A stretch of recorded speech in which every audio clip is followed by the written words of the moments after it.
Okay, everyone, thank you so much for coming tonight. Really appreciate you being here. I'm gonna get us started tonight. My name is Kate Lucas. I am with Kansas State University's Technical Assistance to Brownfield program. Despite the Kansas, I actually live here in Colorado.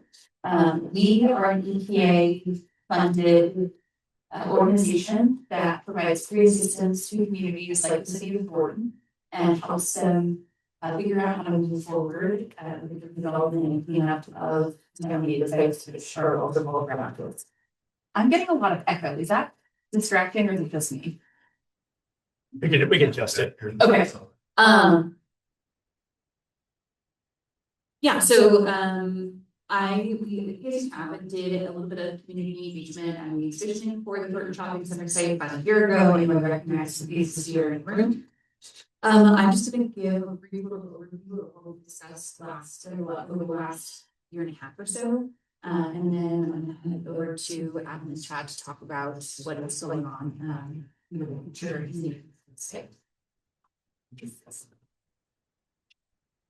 Okay, and I'm going to hand it to Adam. Thank you. Thanks again for being here. Adam Kruger, Economic Development Director. I do see a lot of faces that were involved in our previous community engagement, so appreciate you guys coming back and all your passion for this side. Really appreciate that. I'm going to talk a little bit about some of the things that you might have noticed, some boards on the side. I'm going to explain what those are and some of the interactive things that we've got here for you today. But first, I do want to recognize a few people in the room today. Can you guys hear me okay? Yeah. We have a couple council members here. I see Ward 1 council member Justin Martinez is here. Just raise your hand. There we are. I see Ward 4 council member Chris Russell. Ward 2 council member John Algie. And Ward 4 council member Drew Morris. And we have our city manager, Nancy Hayward here. So thank you guys all for being here. I got everybody to come in, but either way, really excited to keep going on this again. We wanted to update you guys, as Kate mentioned, on some of the things that we've been doing over the last year, really, since we had our last engagement meeting. Real quick, I do want to point out, as we mentioned in the invite, as you guys saw, there are opportunities for voting for an interim new name for the Thornton Shopping Center site. So we worked with a consultant, and one of the things that the consultant said was, it'd be great to, as you're marketing this site to the development and real estate community, it would be great to have a new name to help kind of rebrand this site. And so that was one of the things that we worked on. These boards on the side are opportunities at the end of the meeting. Before you leave, we have red dots. We want you guys to vote for a name. So the names on the far left, we did kind of an intentional effort of trying to get various opportunities and options for names. First thing we did was we talked to some of our commissions that we have at the city. So we have a TASHCO, or Thornton Arts and Sciences and Humanities Council committee, and those are real creative brains, and we had them help come up with some names. And then we took it to our BTAC, which is the Businesses of Thornton Advisory Commission. We had them come up with some names and also vote.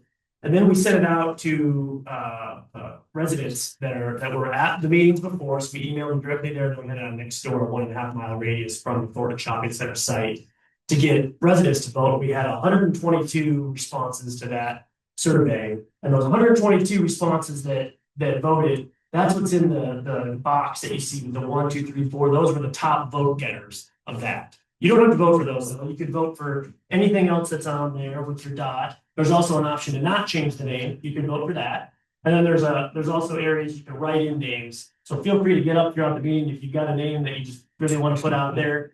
Try to get that on there, and then by the end of the meeting, we'll give you the dots, and you guys can all vote. So if anybody has to leave early, let us know. We'll give you the dot ahead of time. But everybody gets one dot to vote for a name, and then we'll take all this, and ultimately, council will have the final say. But we wanted to give residents that kind of second to last voice to select a name. So appreciate you guys doing that. That's the intent of those boards here. I'm sorry.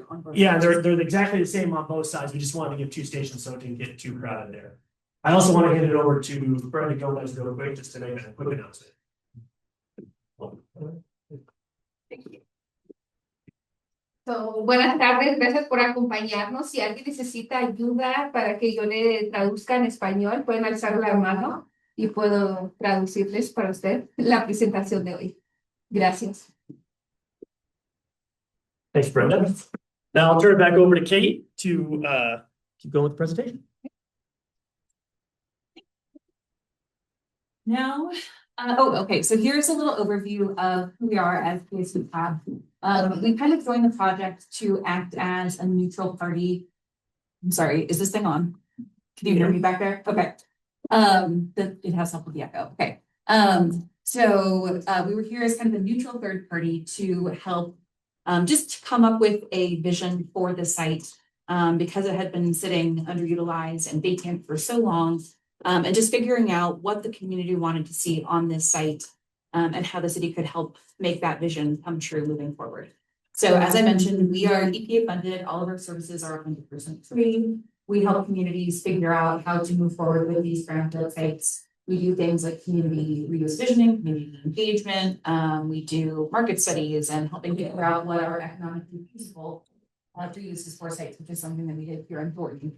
And we provide these services in 21 states, basically all the states you see on the map here. And if you have another project in Thornton that you want to talk to me about, we can certainly have that conversation. Okay, so just a little overview of today's agenda. I'm going to go over just a quick review of the 2024 community engagement process. And then I'm going to pass it back over to Adam and Chad to talk about updates. There's a Rocky Mountain NAIOP conversation. They're going to give a quick little environmental update. They will then talk about the process for the development moving forward. Right now, we're at the cleanup stage of the project, but we're looking forward ahead to that development stage. There will be time for Q&A at the end. So if you have a clarifying question, feel free to raise your hand. But in terms of substantive discussion, we're going to hold that for the end. And then as we close out, we will do a rebranding vote. Okay, just a few ground rules. We have a pretty small group here, relatively, just an expectation that everybody will, behave like adults. And if you, as I said, have questions during the presentation about something you need clarification on, just raise your hand and we talk about it then. But otherwise, we will have a Q&A at the end. Okay, so now we're going to rewind. This here is, I think, what they call a boombox. So we're rewinding all the way back to 2024. So our first meeting on this project was back in April of 2024 in this very same room. And we had a community reviews visioning session where we asked residents to think with their creative hats on and to identify their dream scenario for the redevelopment of the Thornton Shopping Center site. And after that meeting, we followed up with a community survey in English and Spanish just to make sure we were capturing as much of community input as we could. We then used the kind of high level takeaways from that engagement process, that reuse visioning process, and use that to feed into what we call a highest and best use analysis. And that analysis, and I'll go over the results here in a little bit, basically looks at whether or not a particular use on the site could be feasible, and if it would generate revenue or if it's unlikely to be supported general conditions. And it looks at it at a pretty high level. In addition to the highest and best use analysis, we also held a smaller design charrette where we had community members come in, do put pen to paper, and we came up with a few concept plans that illustrated the kind of development that they wanted to see here. And then after that meeting, we had an open house where we posted those concepts and allowed folks to take a look at them, vote on their favorite concepts, and provide feedback things that they liked, they didn't like. And then we had a final public meeting, again in this room, in October 2024 to talk about those concept designs, just to get feedback on them and to do a little bit more outreach in terms of kind of the overall design and the amenities that people wanted to see at the site. And we again followed that up with a community survey to make sure we were capturing a broad audience. And then we kind of wrapped all that up all together and completed a final report in late 2024, early 2025. And for the past 18 months, I think it's been a lot of cleanup work and planning for cleanup work and planning for redevelopment, and then a little bit more technical assistance from other resources. Okay, so before we get into our work, I'm just going to cover a few general planning terms that we may reference throughout this presentation that are maybe a little bit more industry terms, not necessarily, terms that you're using in your everyday life. I was on the phone with my sister last night and she was like, yeah, there's commercial on the bottom and housing on top. And I was like, that's what we call vertical mixed use. And she was like, you're a nerd. What's that? Yeah. So vertical mixed use, that's two uses in the same building. Horizontal mixed use, that's two uses next to each other. I'm going to show you some sketch/concept plans. Those are not things that you would build, they're not going to be construction plan. You're not going to build something off of them. It just shows essentially in what locations are we thinking, which kinds of uses, roughly what kind of building square footage would we get. We're not doing things like parking calculations. It's just, again, a concept of what you would like to see there. And then another thing that we talked about a bit back during the design charrette stage was eyes on the street.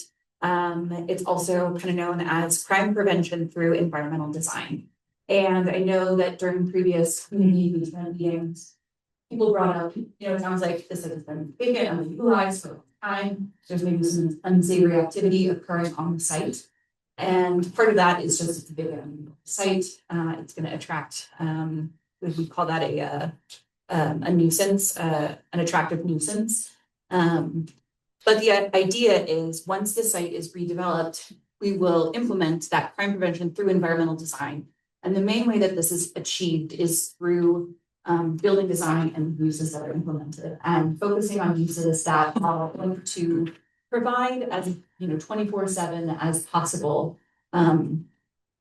activation of the site. So for example, during the day, you may have commercial uses, people are running into the store, they're going to work. You have commercial uses that are active during the day, during business hours. And then you have things like restaurants and entertainment. Those are generally occupied primarily in evenings and on weekends. And then if you incorporate an element of housing, then you have people who are on the site at all hours of the day and night and are able to just keep an eye on things and, are aware if something is going amiss. So we may talk about that a little bit in the presentation. Okay, I know you're all probably very familiar with the site, but here we have some nice aerial photos. I believe it looks like this now, but in the next couple of days, there will be maybe weeks, there will be a little bit more activity going on with the remediation getting started in earnest. This image here is the site looking south towards 88th Avenue. You can see Washington and Corona Street right there. The site now looking to the northwest. And you can see this previous page, there's really great views of downtown Denver on the site. And then from this vantage point, you can see that there's great views of the mountains out to the west. Okay, and this here is a little bit of an older aerial. There's still obviously the building in this aerial photo, but this outline of the actual site the city owns is accurate. What I'll call out here, the Wendy's is not owned by the city and it's expected to remain in place as long as Wendy's would like to be there. We have the New America School and a couple of uses up on the north end of the site that are not owned by the city. There's the Clinic of Family Health Services building. And then at the center of the northern part of the site, there is a vacant lot that is undeveloped that the city does not own, that is not part of the conceptual records and this process. So anything with a label will remain, but everything that's, well, now they've been demolished, so they will not be there. Okay, so as we had this community meeting, this engagement in April of 2024, and this site has been vacant and underutilized for a very long time, and I think there's been a lot of just disappointment in the site and the fact that it isn't serving the community as it should, and it's been overlooked, and the neighborhood's been overlooked, and there's not been investment in this neighborhood, and it's just sort of left to linger. And so when we had that meeting, we were kind of visioning what could possibly be there. And it was a really large group of people. It was probably, the whole room was full. But what was really amazing to me as a community engagement, facilitator is that there was so much consensus about what you all wanted to see on this site. And ultimately, that was something that served the community, that was a walkable pedestrian destination, that had opportunities for local businesses, and just really provided more investment in this site and in this neighborhood. You wanted it to focus on family, a small town family feel. Really like being the center and the heart of Thornton. This was originally the commercial heart of Thornton, and so the desire here was what I heard was to restore that commercial heart, and to really make this a gathering space once again. One thing I heard a lot of again was about safety and inclusivity, like ADA accessibility. You wanted it to be accessible to families with small children. You get a place where you don't have to keep a close, you don't have to keep your kid on a leash. You can kind of let them roam around a little bit and do their thing and keep an eye on them, but it's something that's family friendly and just an active, community oriented space for this neighborhood. Yeah, we've got lots of summary here. One thing that we heard a lot of, or names we heard of inspirational developments over and over again, included Belmar in Lakewood, Old Town Arvada, Stanley Marketplace in Aurora. We heard about the Lowry Beer Garden, and then we heard several times about McGregor Square, more so the plaza and the actual kind of downtown development around that. But having like a community gathering space where there's like a big screen for public events, watching sporting events, stuff like that. So here are a few precedent images that we showed during the design charrette that we thought reflected what we were hearing from community members. So here, these are just images of Belmar down in Lakewood. I believe the two left images, the top image, those are all Belmar. And then we have the plaza area on McGregor Square on the bottom right. Another thing we heard a lot about was a desire to not have this be just a sea of parking, but to have parking as structured parking or maybe street parking. And we didn't, the community around the site was not, they were hoping to not have their own street parking impacted. But kind of finding a balance between providing structured parking, providing on-street parking within the development, and not having parking be kind of a primary visual element of the site design. A few other precedent images. On the top left, we have Old Town Arvada, and then two images of Stanley Marketplace. We heard several people mention like a food hall or a food hub or a place where people can go and hang out. It's very low pressure. You can hang out for long periods of time. There's lots of options for different types of tastes and interests. And this is what we heard you do not want. I just was Googling pictures of development, and I want to be very clear that this is absolutely not what anyone wants. A gas station next to a higher apartment building. Some other undesired uses included big box stores, car washes, anything really auto-oriented, and like kind of more heavy commercial uses. Obviously, no industrial warehousing type stuff. No liquor stores. We heard there was a strong hope for like sit-down restaurants, maybe something a little bit nicer, but still family-oriented. That there was a lot of fast food in the neighborhood already, and that there wasn't really a desire for any more of that. And again, no, not really a desire for those large surface parking lots. Okay, so with all of the desired and undesired uses in mind, we then had one of our partners conduct a highest and best use study, and they just looked at comparable rents of other developments. They looked at the overall market supply of these types of uses and identified overall uses, categories of uses that they thought would be feasible on this site from an economic perspective. So could you get a developer to come in who would be interested in constructing one of these types of uses?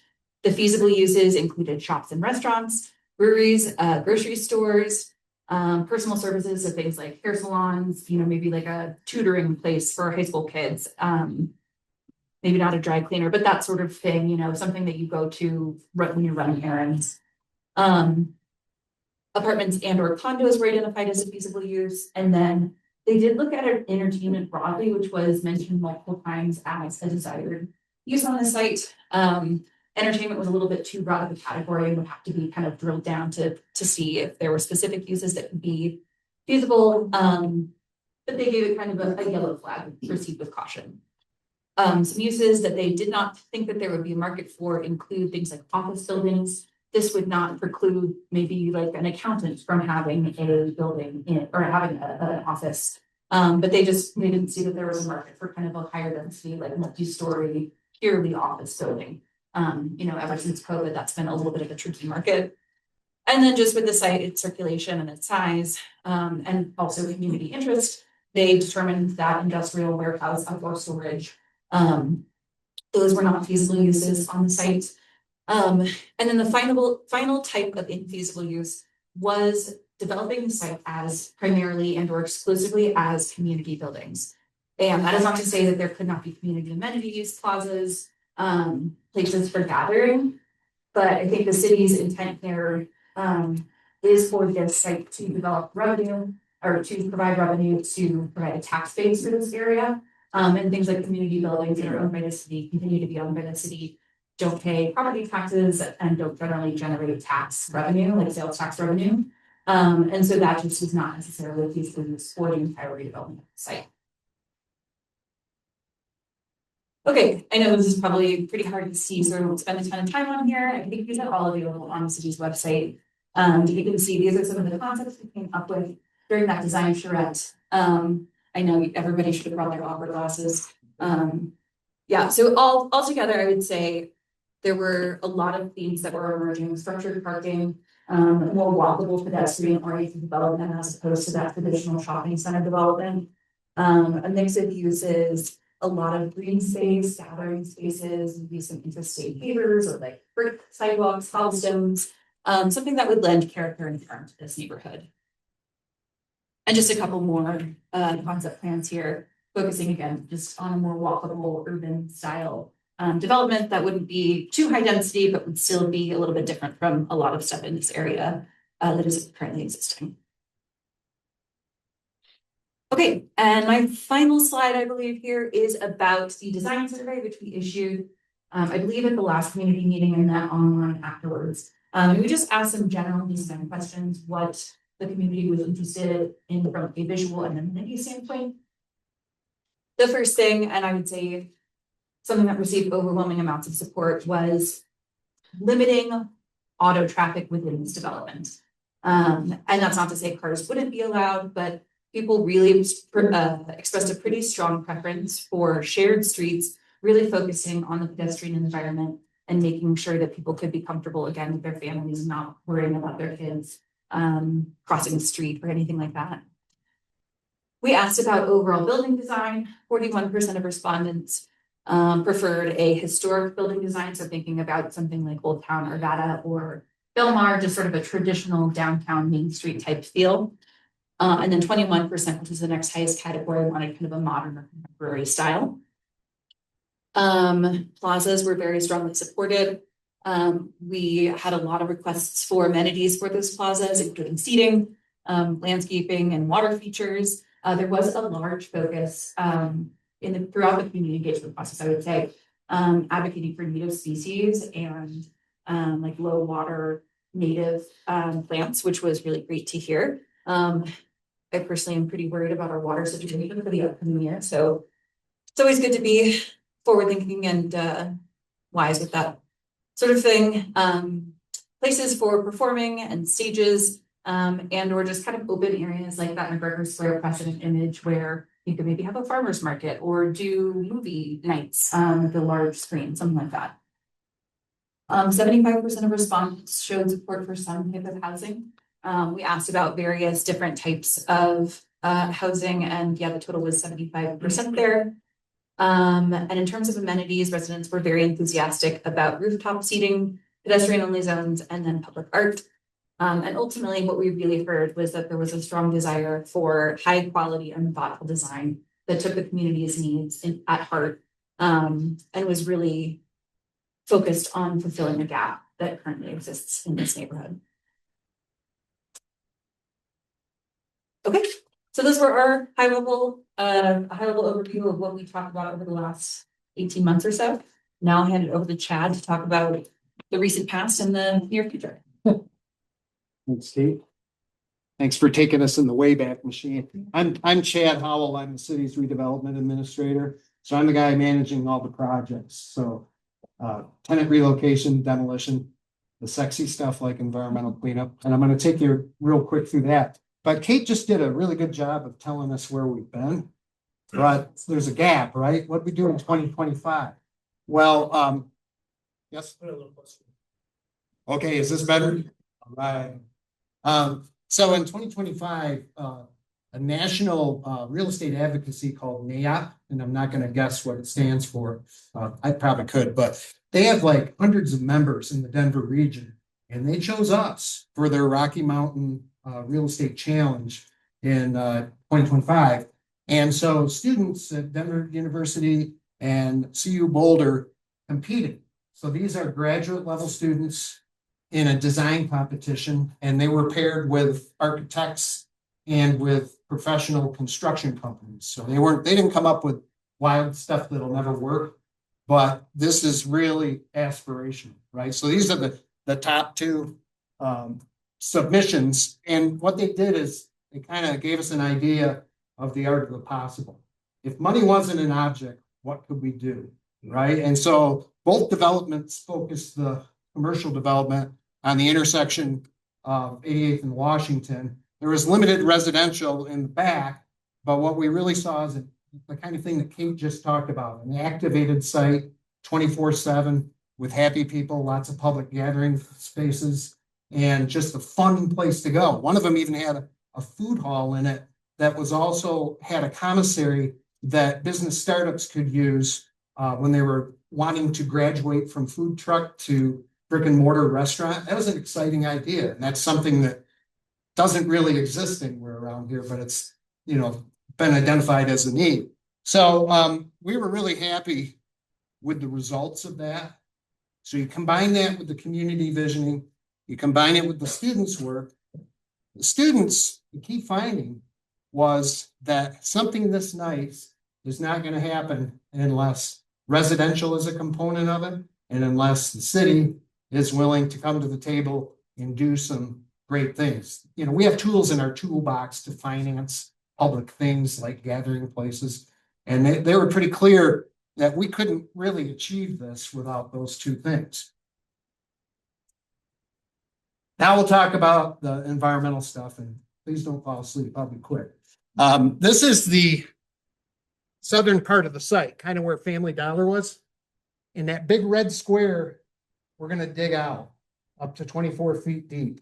It's going to take between now and approximately July. That material's, a lot of the soil in there is hazardous and it's got to go.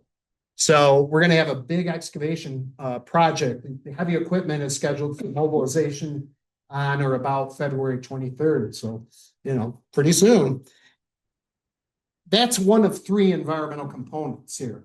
The second one is in the neighborhood, because the contaminated groundwater is under the neighborhood, and we want to make sure that there's no unacceptable levels of vapors in people's homes. So we've been doing an aggressive assessment of people's indoor air over the last year and a half. We're probably going to go another year to determine whether there's a problem, and if there is, we'll do mitigation. Sort of like when you find radon in your house, they put like one of those air blowers in. Same type of technology.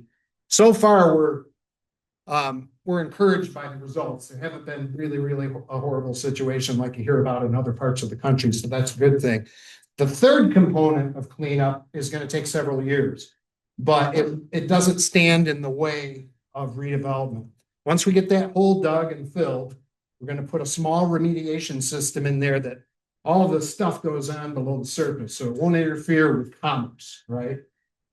We've got to treat groundwater and do periodic testing for a period of several years before the state will give regulatory closure to the site. But this is no different than across the street where the neighborhood Walmart store is. 20 years ago, the city embarked on a redevelopment project there. We had to acquire it. We had to scrape it. There was a dry cleaner that leaked all over the place, and we're almost done with the cleanup. So it's kind of a 20-year process, unfortunately. But at least we have a plan to get it done. Now I'm done talking about the stuff that puts people to sleep. I don't know why. I'm energized by it. So how are we going to get a developer in on this site? We've got a contaminated asset. The marketplace is not in really good shape right now. We've done a good job of vision. How are we going to get somebody to propose to do something that we can all plug into and still have a return on investment? Because the private sector is not going to do anything that they can't make money on. That's just a reality of life. So we came up with this idea of a two-pronged solicitation process. The RFQ phase is designed to be simple for developers to respond to. They don't have to spend a lot of money doing stuff. We just tell them what the community's vision is. We ask them if they're interested in being involved, and they respond. We will then pre-qualify a smaller subset of everybody that responds based on their experience, because we don't want this site to be a learning curve. We want to hire developers that have actual experience doing the kind of mixed-use development that we've been talking about. So that'll be the RFP phase. Our qualified invitees will be asked to put full proposals together with architectural renderings and financial spreadsheets and come up with a full understanding of what's possible on the site. We'll choose one or a partnership of more than one company to move forward with, and we'll enter into a negotiation phase where we really do the tough work of deciding who's going to pay for what and what's fair. I'm excited about that, but that's, the first phase is probably going to take 120 days. And the second phase is probably going to take 90 days to select a developer and probably up to an entire year to put the deal together. That's just the way these things are because they're very difficult and complicated. But again, at least we have a plan. So I'm going to read this because you can't read it probably, right? But this is the vision that the city landed on from all your work. And by the way, we really appreciate all the quality input we've gotten from the neighborhood, and we appreciate your attendance here tonight. This is the result of the work, or some of it. So the vision is a signature placemaking opportunity, redevelopment as a mixed-use community hub with retail and social gathering spaces and pedestrian scale connectivity with the surrounding neighborhood. Strong retail focus is essential. The city has to get a return on our investment too, and retail is going to be essential to this for us to recoup some of the funds that we've been spending on the site. Also, market rate residential development as a component, because everybody that does this kind of work has been telling us for years, including today, that we're not going to get this cool stuff without residential on the site. So we hired a consultant to help us with the RFP process, and he put together a site evaluation report, which you can get on the city's website. So if you on the city's website, on the splash page, if you go to development and then the second tab you choose, I think it's called current development, you'll find the Thornton Shopping Center website. There's a shortcut here too. It's gocot.net/Thornton Shop CTR. That's sort of because the actual URL is this long, sorry. So the study that the consultant put together came up with 5 sort of things that they think we could do on the site. And the 2 that council really got excited about pushing for is experiential retail food hall with high density residential. And you can see, it's the kind of thing we've been talking about. It's kind of like a mini McGregor Square, maybe. Lots of stuff to do, happy people, everything's nice and good food, right? Or a hybrid town center.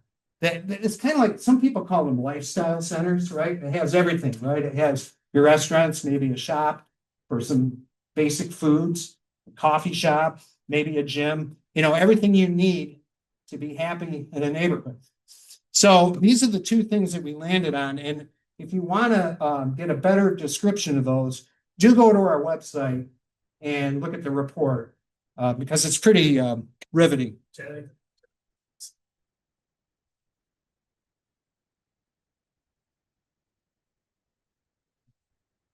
There we go. I set it off. I'm sorry. I got to grip it different. So the consultant also told us if we want to achieve those really great things on this site with a highly activated 24/7 site, we've got to create some flexibility in the city's process. And so what we landed on is a staff-initiated plan development overlay process where we would build in flexibility for the developer. We're not telling them they have to do this. We're telling them they can do up to this. So it would be things like bigger restaurants. Who knew our development code limits the size of restaurants? That's not going to work. We need flexibility, right? An increase in the maximum multifamily total land area from 25% to 30%. We're not prescribing it, but we want to be willing to offer that to get more interest on the site. And then building heights up to 65 feet where it makes sense. Reduced parking requirements. We don't want to see a parking on the site, right? And then again, we'll come back to the prohibitions, right? We want to prohibit the unsavory uses, and this is not all of them. And we'll have an opportunity in a minute to discuss this with you all too. Kate told you what we heard that we don't want, gas stations, automotive-based things. What we really heard is fast food drive-throughs, gas stations, liquor stores, car washes. Those aren't right for this. They're right for suburban sites. They're not right for this site. And so we're going to prohibit them and possibly more things. We don't want to be too prescriptive in the RFP because that'll scare people away, but we know what we don't want, right? So I want to say too, this process will be placed on the entire block except for the Corona apartments. And the current uses by other property owners will be preserved as long as they don't change. And then finally, we're going to have a ton more meetings. So don't think that this is it. Don't think you're completely off the hook. Well, that's it. I'm going to let Adam bring us home. Help with the fun stuff. That's right. Thanks, Chad. Can you hear me okay? So one thing that we wanted to get your take on, Chad just mentioned it, is other uses that you think should be prohibited. And we're open to hearing that from you guys in an environment like right now. We get to the Q&A, or if you want to come up to us after and give us some of those ideas that you're thinking of things that you would like to see, and we can take some of that information and point it into and assess it on our own side and see how that fits. As Chad mentioned, we want to find the balance of being able to market this effectively to the development community, providing the flexibility they need, while also providing the restriction, the type of development opportunity that we've heard from residents and that we've gotten from our consultants. So there's a balance there, and so we want to hear your ideas on other prohibited uses that you think outside of the ones that we've listed in the previous slide. So I'll get back to that here in a second. The other thing that we want to hear your thoughts on are interim uses. So Chad mentioned that it's going to take a little while, regardless of how quickly this goes, likely to get an actual shovel in the ground. Right, we've got to do the cleanup. While we're doing that, we're doing the RFQ and the RFP process, but that takes time. And then we'll enter into exclusive negotiations with the developer, and that will take a significant amount of time as well. And so we're probably looking at, a couple of years before a shovel is in the ground.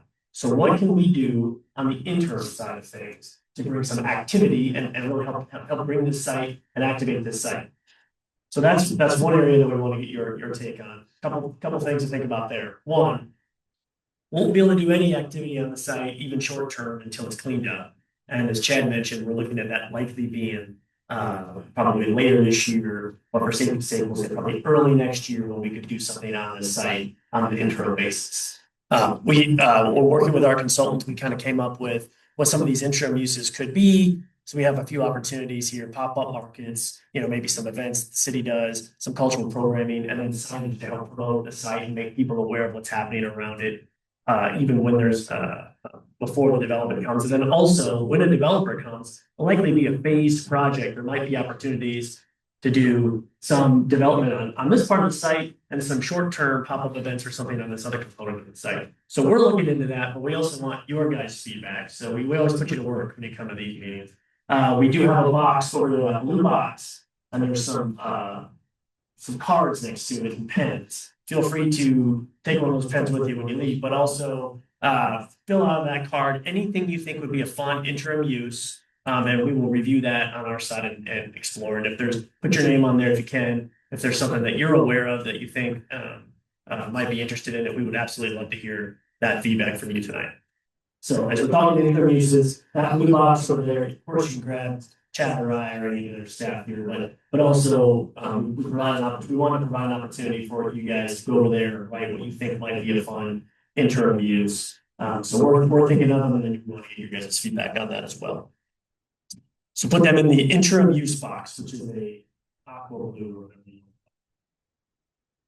All right, so future engagement opportunities. Chad mentioned that there are opportunities, and there will be. This isn't the last time that we'll be speaking with you folks. A couple of things to think about. Neighborhood meeting and council meeting on the zoning. So Chad mentioned that we will be adding some additional things into the zoning, but we're also adding those restricted uses into the zoning to try to get that balance between what the market can do and give them that flexibility while also maintaining the feedback that we receive from the community and from the consultants of what can be possible on this side. So we'll have to have a neighborhood meeting, and ultimately that'll be a council meeting for the zoning. So be on the lookout for that. We'll certainly be sharing that information, likely be later this year. Developer meeting anticipated for 2027. That's when we have that developer. We've done the RF, we've done the RFQ, we've done the RFP. Now we have a developer into their due diligence phase. The developer meeting likely 2027, and then as needed, we will certainly. I think we really appreciate the engagement that we've gotten from the community as well as the feedback. So we want to continue to provide updates like tonight where necessary as we move forward. Some of that will be if we're moving on the timeline we anticipate. We might have other engagement opportunities, but if there are unexpected slowdowns, I think we want to make sure to keep the community engaged. So we will continue to provide information throughout various mediums, including potentially other meetings like this if they're warranted. So we do want to open it up here a little bit. I'll come back to the branding, prohibited uses. If there's anything that anybody has, you can come up to us after if you'd rather do it that way. But we'd love to hear any thoughts on prohibited uses that you have here in this open setting now, what we've got. So if there's anything that we didn't mention, we mentioned car washes, fast food, gas stations, kind of auto service, auto-oriented service groups. If there's other things that folks here tonight would like to provide feedback on things that you don't want to see, we would absolutely jot that down. Yes. Dentists? No more dentists. No banks. No dentists and no banks. Okay. Again, we'll take these down. We'll get these jotted down. Yep, great. And can't promise none of that will happen, but we like to have some of this feedback so we can work as we're getting this feedback from the residents on trying to craft a development that everybody can be excited about. Other things people want to mention. You got a question? This is my first meeting, so maybe it's been discussed. Is a post office going to be part of the new? Is it an idea even for the new shops? Yeah, that's a great. You're the first person that one of these meetings mentioned the post office. Everybody's asked about that. Sure. But she talked about all the developments, but she didn't say a word about. Yeah, it was on one side. We I'm glad you brought that up. We neglected to mention it. So the post office, it's a component that everybody has missed from this stuff. There's a little bit of a background on that. We have been working with the post office on another site in this general vicinity for the full operation. Nothing's really been moving real fast on that as of late. But so there's an opportunity there. The other thing that we have been doing is having a discussion with the post office about potentially just the retail component on this redevelopment site down the road to see if there's interest there. Haven't gotten a ton of feedback on that yet from the post office, but we are in constant communication with them, understanding the need to have them somewhere in this vicinity. And so we'll continue to work with those guys. So that's a great question. Thank you.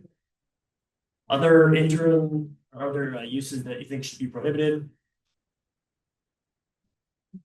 Okay, we're going to go to interim uses. So if you guys have anything you want to throw out there now, love to hear it. Also, we've got the box. You can put stuff in. If you guys have any reasons that you'd like to mention, get your name and follow with you guys. Yeah. A mobile concert venue similar to the Pavilion in Denver. Yeah. Pop up for that weekend. Some of those events could be and some could be like. Yeah. Very good. It's great. Other suggestions? Yeah. Thornton High School is trying to bring back their parade that they used to have back in the 70s and 80s. And it would be cool to have that be like their ending space and they could like do something in that area. Yeah, that's great. Organizing will great. Yes, sir. What about outdoor movie nights? Yeah, that's great. Yeah, or movie nights. Food truck fest or like October's fest. Yeah, very good. Like that. Any other thoughts on interim ideas? These are great. I'm getting these written down. This is also being recorded. Probably should have told you guys that in the beginning. It'll be on our website. If you want to send it to anybody else, you can absolutely do that to listen to. So, or if you just want to listen to it again, and then you guys are sort of more willing to do that. Other ideas. Again, feel free to put it in the box too. That's why we've got it there. We just really want to hear from you guys as you think of other things. Yeah. On the school piece, then what if we were to incorporate it as a performance or competitive site for like peer competitions or robotics competitions to engage the local schools to host there. And then those that are attendees would have the ability to eat right afterwards, much like we do sporting events and little kids for Dairy Queen, high school club, or something like that. That is a fun partnership with the schools to host some of the competitions and or even regionally. Bring in schools from around the area for some robotics competition of the sort. Very good. I like that. Yeah, that makes sense. That's good. Partnership with schools on various things. Yeah. Okay. Feel free to write any other suggestions you have in that box. Now we want to open it up to just general Q&A. Any other questions that you had that we didn't answer tonight? Information that you did not get that you wanted. You know, I'm here, we're here, answer questions. Anything that comes up, and you can always come up to us after too, if you'd rather do it that way. Did you find this information helpful? Yes. Good. Questions? Okay, if you have, I don't see any write-in names there, which is okay, but if you guys do want to write in names, please do. We've got a few minutes here for voting. So you've got a red dot, get a red dot, everybody vote, can't leave until you voted. No, I'm kidding, please vote. We give you a red dot, please vote for names. One more quick reminder, the names on the left there that have the numbers on them were just the top votes that we got for the survey from you all. But you can vote for anything you want, including keeping the name the same. If you want to bid for shop, then you can absolutely vote for that. Or if you want to write something else, you have to do that pretty quick so that people can vote for it.